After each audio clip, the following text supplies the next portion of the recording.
All right. So everybody, welcome to the Friday morning book group.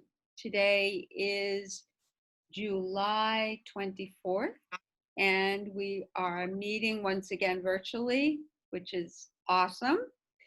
And we are going to discuss The Mountains Sing by Phan Mang Nguyen. I don't know if I say that right, but I'm trying.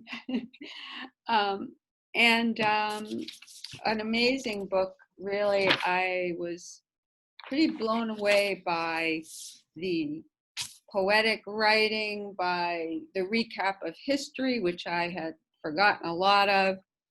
As you all know, this is a multi-generational historical fiction, and what's nice, not nice, but what's unique is that it's from the North Vietnamese side, and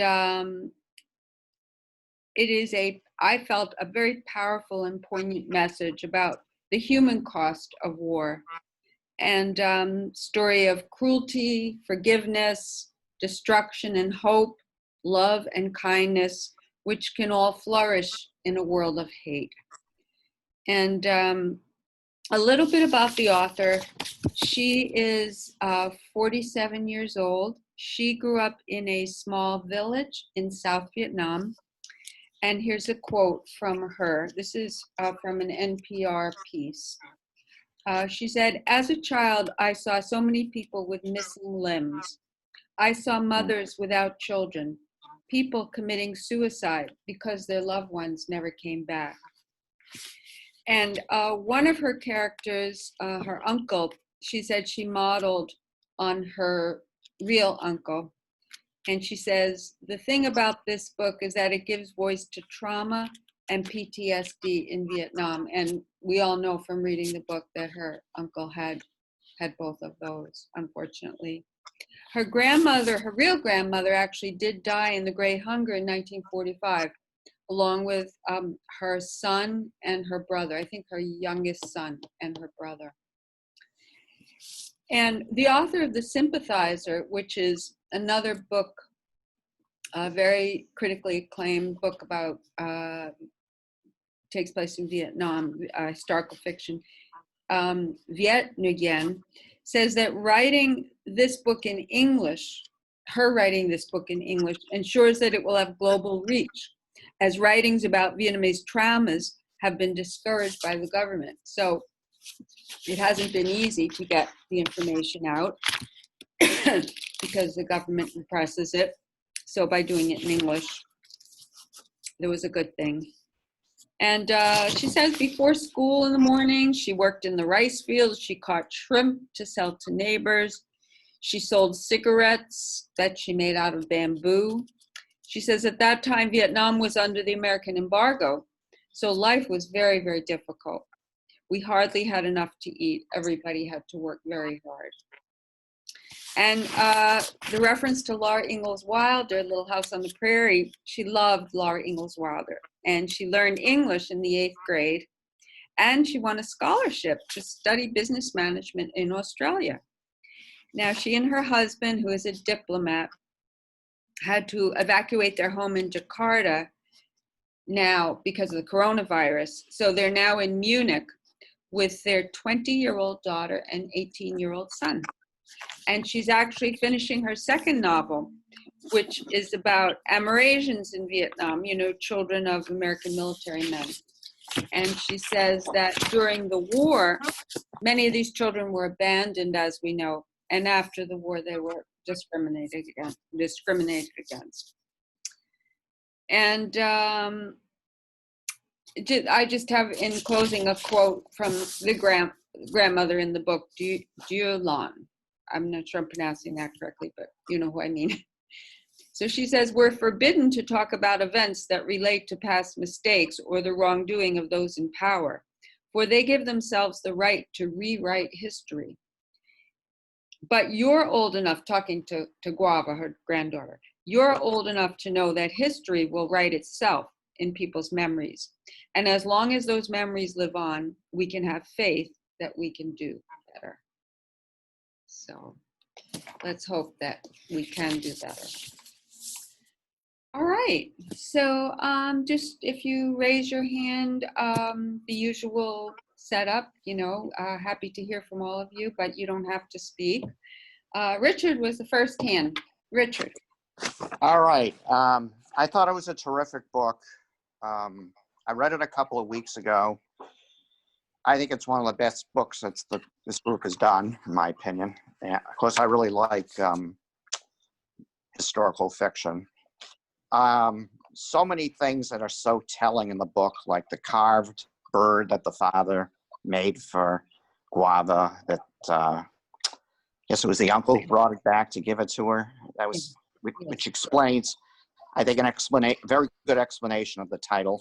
I like the ending of the book. I did not think it was contrived, where the grandmother forgave the wicked ghost and that allowed Tam and Guava to get married. The grandmother was such a powerful figure. I like both generational stories, the story that the grandmother told Guava and the story that involved Guava with her family.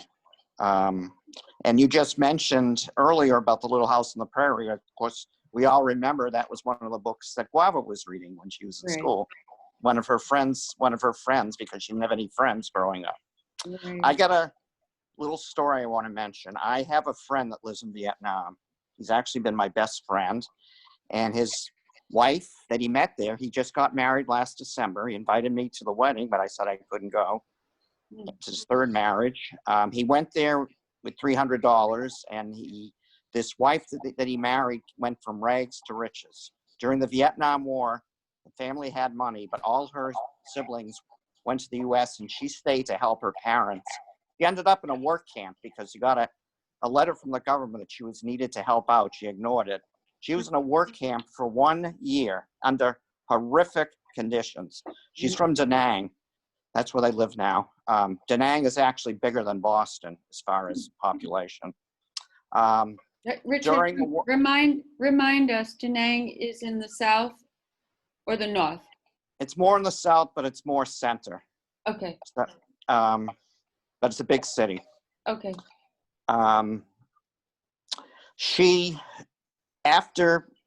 During the work camp, the conditions were so horrific, including no bathrooms or toilets, that she somehow got herself very sick with a stomach problem. She ended up being hospitalized, and through the help of family and friends, they bribed the doctor to get her out of the work camp. She ended up getting married, but got divorced. The husband cheated on her. And in Vietnam, unlike here, the man gets the advantage of the divorce. Sure. She had 4 kids, so it was a very tough situation. Nevertheless, she became proficient in changing brakes in cars, so she made money. She made success in real estate. She put all 4 kids through college.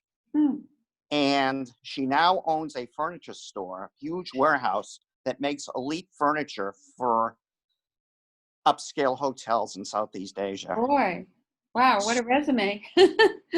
So she and all her kids went to great colleges outside the country, and she gets top-notch medical care. So that's quite a story. Quite a story, yeah, definitely. Wow, well, thank you. The books I'd recommend, Sympathizer, like you mentioned, Tree of Smoke by Dennis Johnson, and Upcountry by Nelson DeMille. Those are all Vietnam books. Yeah, Tree of Smoke. I don't know that one. That was written about 10 years ago. Okay, good to know. Good to know. Thank you. Tom O'Brien, I think, has a book too in Vietnam, but I'm not positive. Tim O'Brien. Yeah.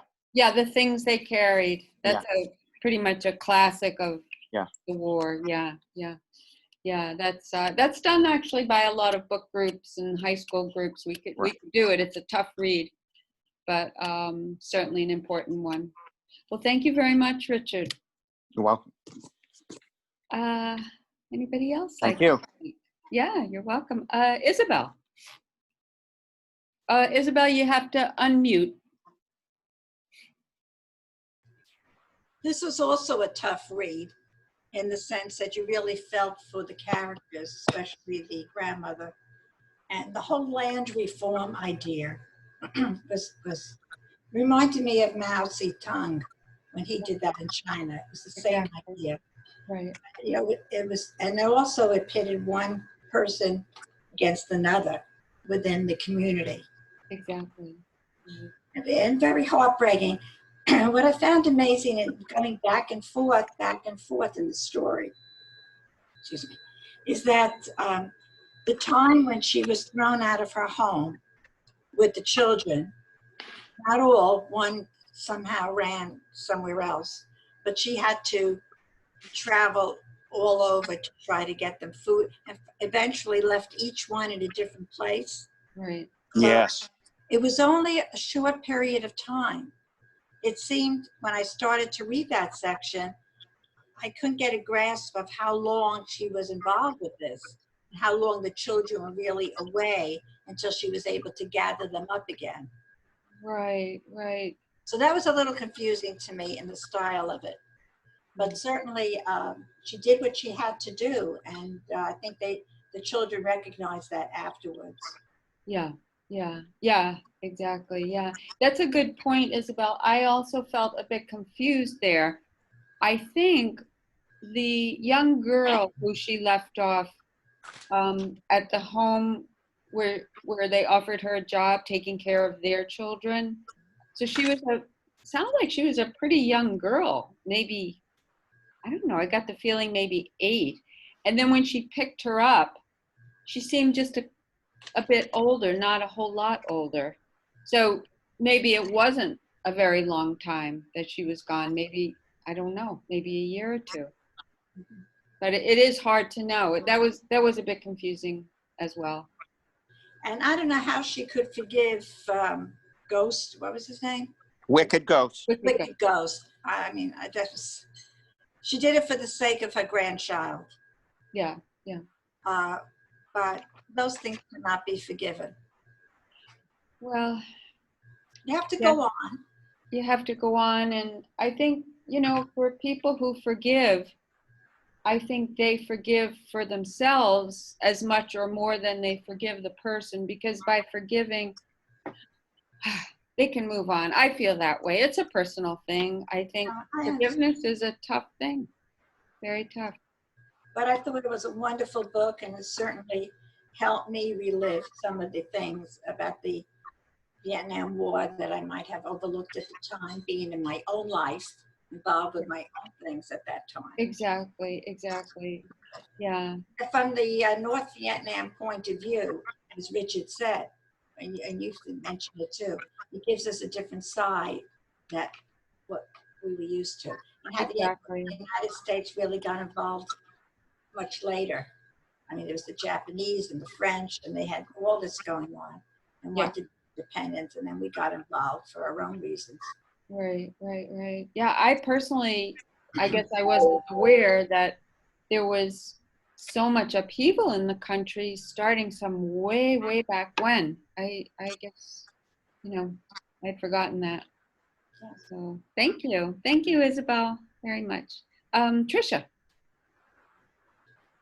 I also really enjoyed this book, but I found that I had a hard time keeping track of names. The family tree in the front is very helpful, but because the spelling is foreign, not surprisingly, and the pronunciation is absolutely unknown, it was a challenge to keep track of them.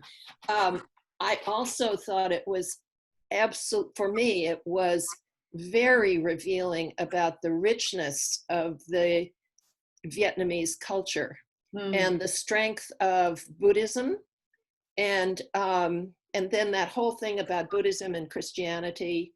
I mean, what a culture clash. And I was, golly, I don't know if I can say this without weeping, but when Huang describes her emotions at learning of her father's death, and she imagines what he might have experienced, and then she talks about, well, maybe he had amnesia and maybe he's going to come back. Well, I've just been writing my own story, Oh. and my father went down with a ship in World War II. And I just wrote the very same thing. What did he think about? Was he aware that he was drowning? Was the water cold? Maybe he made it to shore. Maybe he has amnesia. I always thought as a child that I would somehow on the streets of New York, I don't know why the streets of New York, that I would suddenly, he would come around a corner and we'd encounter each other. But those pages about her imagination, her grief, just gripped me, because I had just this last week written something so similar, not as a story, but as my life. Yeah. And it was, I think that the author probably did lose her father and experienced those things herself. I don't think she could have written that without having that direct experience. And I loved the grandmother. Oh my goodness, what a strong figure. Grandmothers keep us going in many, many families. Absolutely. But, and the travel, I mean, the national highway and the jungle trails and so forth. You know, Vietnam is a long way away, and it was sort of background noise. I hate to put it that way, but it's true, when I was having babies and raising them. And I have not come to grips with thinking about the country and the culture, and I haven't been there. It's a place I'd like to go. Everybody who goes there that I know has come back raving about it. Yeah. But it was terribly revealing about the depth and richness and age of the culture there. Oh, absolutely. Yeah, absolutely. Well, thank you for sharing that. You know, I think there's a universality, if you can use that word, about a young child losing a parent and how they think about it afterward, if it's a sudden thing. You know, I think I know it personally from my own family, and so many of us have had a tragic experience like that, and it's hard to put into words, but I think the feelings are very similar in ways, no matter where you live. And I know on another note, my daughter's mother-in-law went to Vietnam right before the lockdown, just on a vacation, a visit, you know, and she raved about it. She was there 3 weeks, I think. And I likewise would love to go someday. Yeah. You know, I think I've mentioned it before, and I can't remember in the context of which book, but that the search for father is so powerful. Yeah, absolutely. It's an incredible driving force. Absolutely. Many books written about similar circumstances. Absolutely. Yeah. Well, thank you so much. Thank you for sharing, Tricia. Okay, Joanna. Oh, Joanna, you just have to unmute. Okay. I also really enjoyed the book. It was very educational, but also it was a lot of hope, especially when she was waiting for her brother to return. I couldn't believe that she held on to that hope to the very end of the book, it felt like. And also the perseverance, that grandmother, that she was going to make money and support her family no matter what, even on the black market. And what it didn't matter, sort of that desperation, and that strength. I mean, it had some of the themes were just very inspirational to me, because you could just feel it. I mean, they weren't just words. These are characters that that really I could relate to, and I could just feel their power. They were very powerful, and I love the culture, the importance of your ancestors and, not leaving them and their spirits. I found that, very powerful. Now, I'm not going to cry, but I just lost my mother a week and a half ago. Oh, I'm sorry. From COVID, from COVID. And, when you were talking, Trish, I was thinking, gee, my mother, I wonder, because she was alone, hospitalized, and I'm in Massachusetts and everybody's there in Florida. And I can't go now. I cannot go. It is not safe. She died in Florida? She died in Florida, yeah, the 13th. So it's not quite 2 weeks. And I will go and support my family. But I wonder, like you were talking about your father, I wonder about her last few days Sure. in the hospital alone. Sure. I FaceTimed her once. But I guess I like the idea in the Vietnamese culture of, the spirit living on. She was 97 and she lived a wonderful life. And we have great thoughts of her, great memories.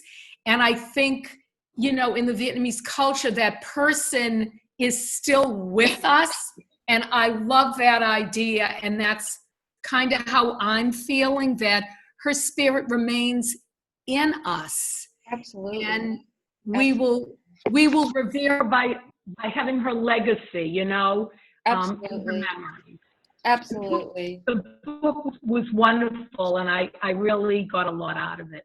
Wonderful. Well, thank you for sharing that, Joanna. I know for myself and for many of us, we're at the age where we're losing our parents or have lost our parents. And my mom died a year and a half ago. And likewise, I was very fortunate. I was actually out of town, and she was in hospice and she was doing okay. And they called me, come home.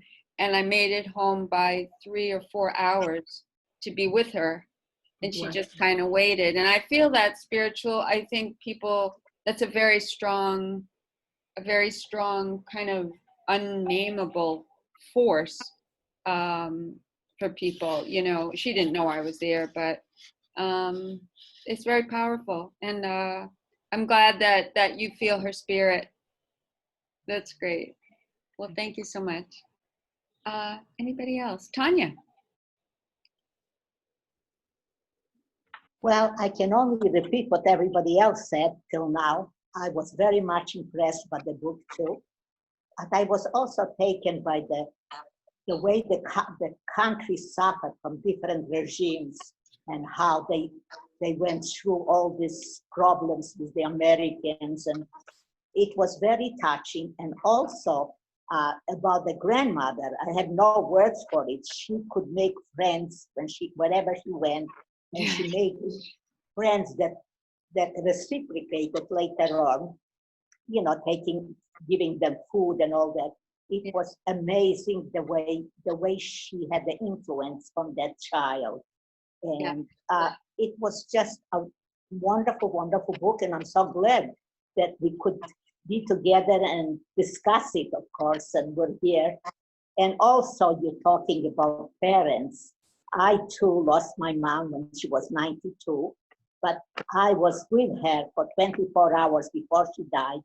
I was an only child, so I held her hand and she squeezed it every so often. She couldn't talk anymore, but she knew I was there, and it made me feel that at least I'm with her and I can support her while she's dying, Absolutely. And it's a feeling that she had with the grandmother and how she talked about the parents. It was just amazing. It was a wonderful, wonderful book. And thank you for choosing it again. Oh, you're so welcome. I'm so glad you enjoyed it. And thank you for sharing. That's great. Good. Judy. Okay.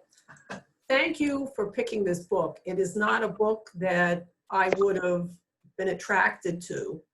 I grew up during the Vietnam War, but what we saw on television and the American media really didn't give you a feeling for what was going on over there. And I got a tremendous understanding of not only the suffering that they had, but also about the history of the country, which I really didn't know anything about. I didn't know anything about the Great Hunger. I didn't know about the land reforms where they came and took people's stuff away.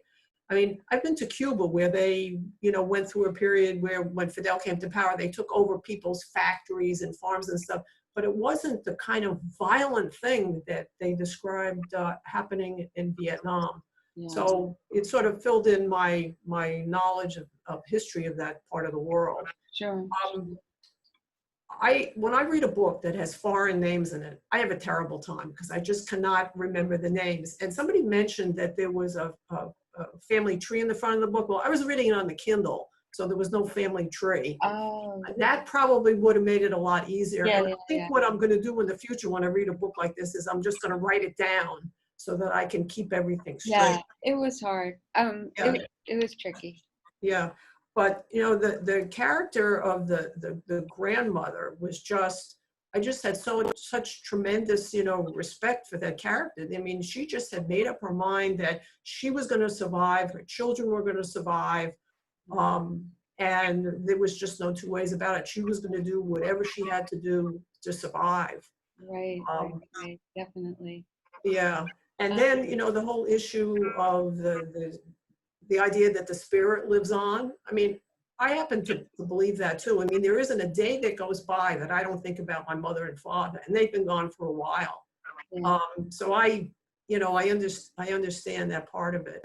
And I guess the other comment that I wanted to make, I was very surprised towards the end of the book when they find the last uncle, and it turns out that he chose to stay in Vietnam rather than going to the United States with his wife and his children. And I was very surprised at that. And maybe, it says something about their culture and, wanting to stay in the country, where your siblings and your parents are. I don't know, but I found that unusual because I don't think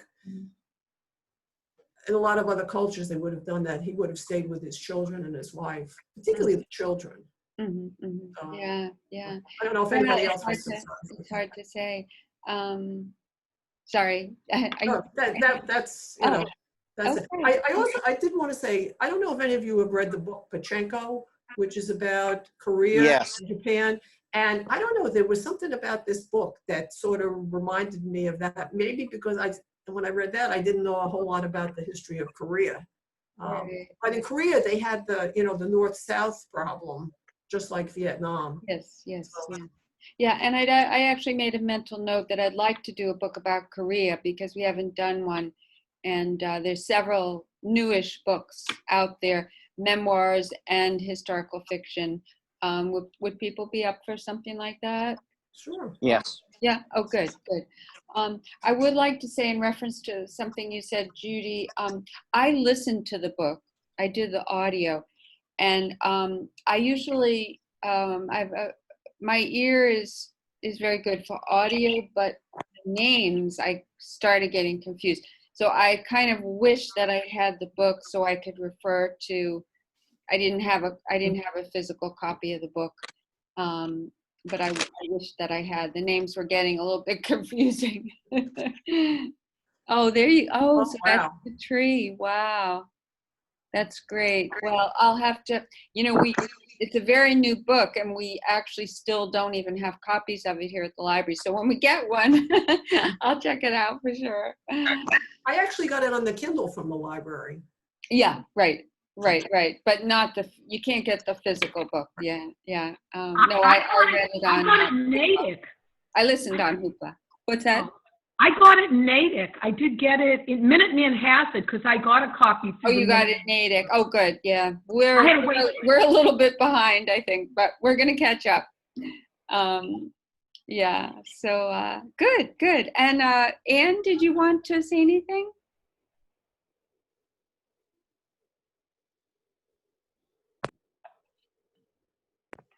There you go. I read it 2 weeks ago, and I really can't. I've watched so much Netflix in between that I can't remember. But I Oh, watched it on Hoopla. Yeah. I watched it on, did it on my iPhone on Hoopla, Right. and they did have the very first page. They did have the they didn't genealogy. have it. I must have missed it. Yeah, they did. It was very in the very beginning. Okay. But I enjoyed the book, but so if I read something, Your too brain far is in advance, saturated but I had right to now. read it. Yeah, it was going. Yes, it was going to expire. So it's very difficult to tell how long it is when you're reading. Oh, how long the book is? Well, it does pages, but on the iPhone, it's like 1,200 pages or something, because you're Yeah. turning every. Oh, yeah. But you can look at the different chapters. You can see the chapters and see where you are. Well, it stops where I am. My problem is that I can't figure out how much more I have to read Oh, to, plot the I time. think I'd have to look at it. Yeah. It's hard on an Well, iPhone. It's hard like on. reading it on Kindle. Tells you the pages, but it doesn't give Yeah. you. To me, it doesn't give me the idea. I see. Oh, okay. At any rate, I enjoyed it, and I enjoy watching it on Hoopla. Good. I can't watch it on my iPad because my iPad's too old, Oh, okay. Yeah. which would have been easier. Yeah. Well, I likewise have to do my phone as well. So. Yeah. But I listen. But I did enjoy it, and I have to listen to everybody to bring it back to me. This story. Well, good. But I read Pachinko. Pachinko is a very powerful book. Yeah. We had to talk my other book group into reading it because the person who runs the group says, oh, it's too violent. And so we had to override her. Did you find it violent? Well, yes, but it was well worth reading. Yeah. It's not that violent. She just likes happy things, I think. Yeah. Well, if you liked Pachinko, I recommend reading her first book, or his first book. I can't remember if it's a male or female author. The first. It's a female author. A female. Okay. It's the Free first. Food for Free Food Millionaires. for Millionaires. It's a. I haven't read it, but I've heard Is it's good. It's a terrific book. Yeah, and What's it's it about? Free Food for Millionaires. It's also a story about the clash of kind of generations of a culture. So it's I believe it's Korean family in Queens, and the children and the parents are hard workers. The children, want to go to college, they're bright, and the clash of lives and what happens as they grow up. I read it a very long time ago. It was her first book, but if you liked Pachinko, you should try it. Yeah. Good. Good. Well, I wanted to. Is anybody else? Oh, Tricia. Tom hasn't spoken. Right, Tom hasn't spoken, but I want to ask a question. I did not know that Agent Orange produced malformed babies. That was so shocking to me. Yeah. It's a terrible. Awful. Terrible. Yeah. I mean, did other people know that, or was that?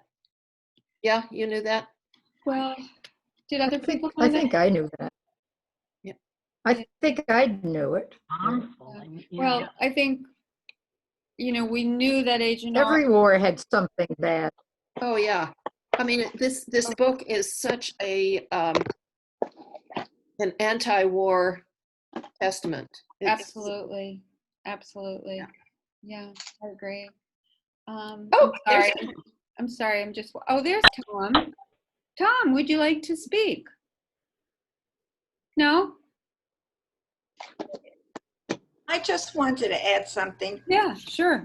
back. I'm going way back, but it was triggered by the discussion. Someone mentioned about the grandmother, and I remember feeling when I read how the grandmother kept the family together by insisting that they visit the child who was in South Vietnam. No, excuse me, who was visiting, who became part of the establishment. Yes, yes. Min. The last one began with an S, his name? Sang.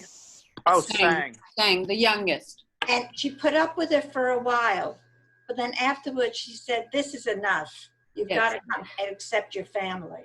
Right. I thought that was, to me, that really rang true, that was very important.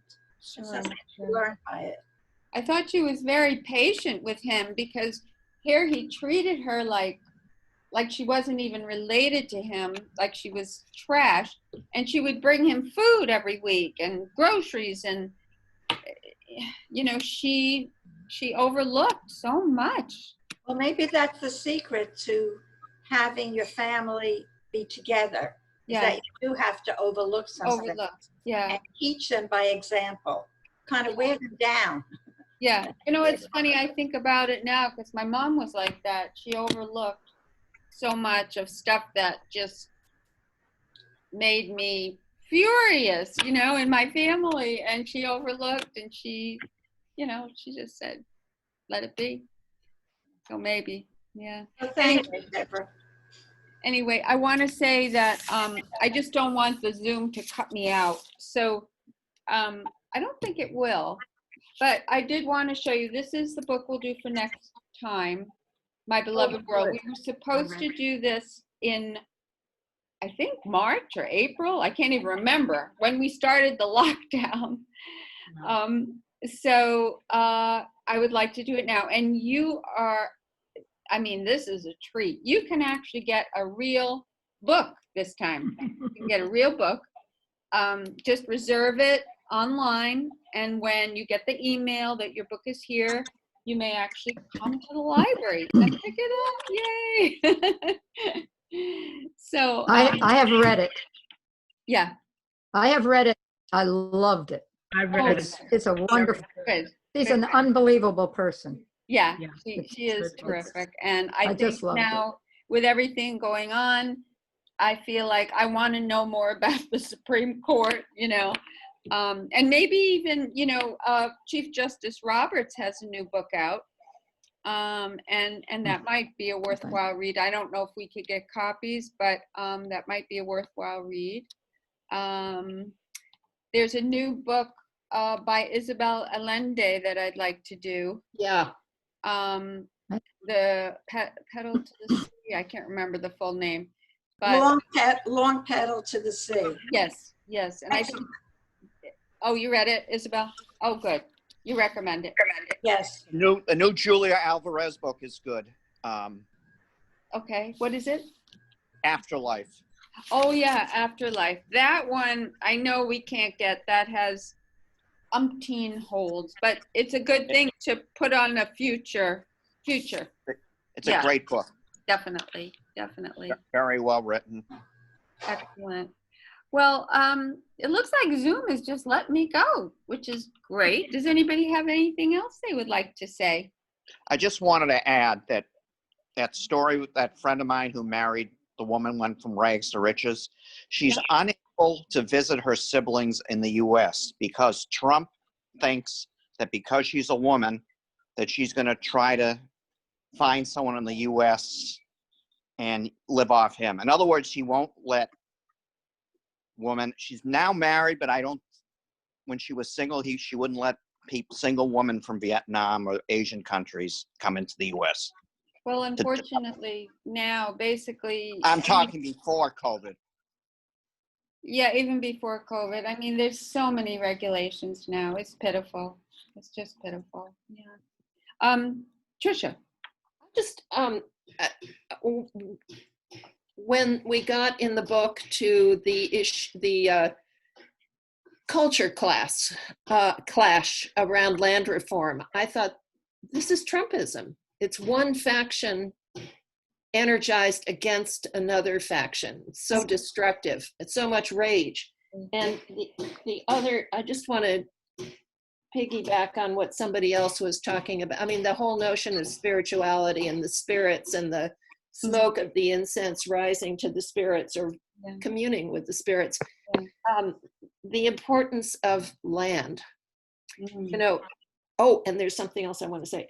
The importance of land, the importance of place. Going to the place of one's family. Yeah. I mean, we've sort of gotten away from that now in the United States. We're so spread out, and we don't any longer, I mean, cemeteries hold that sense of place in a way. Right, right. That's true. But the other thing I was going to say, I'm reading How the South Won the Civil War, which is about the transference of the ideology of the South, the oligarchy of the South to the West, actually, and how so many of the novels of the West exalt the father figure. And Laura Ingalls Wilder is mentioned in that book. The Little House on the Prairie is mentioned as one of those books that exalts, not perhaps historically accurately, the role of the strong father, the strong man, saving his family. Sure. Well, here we have a book of the strong woman saving. Absolutely. Absolutely. So important. I know. It's reminding me when you say West, another book I was thinking to do, an older book, News of the World by Giles. Has anybody? Great book. I've read it. Richard? Okay. But great book. Pam recommended it very strongly.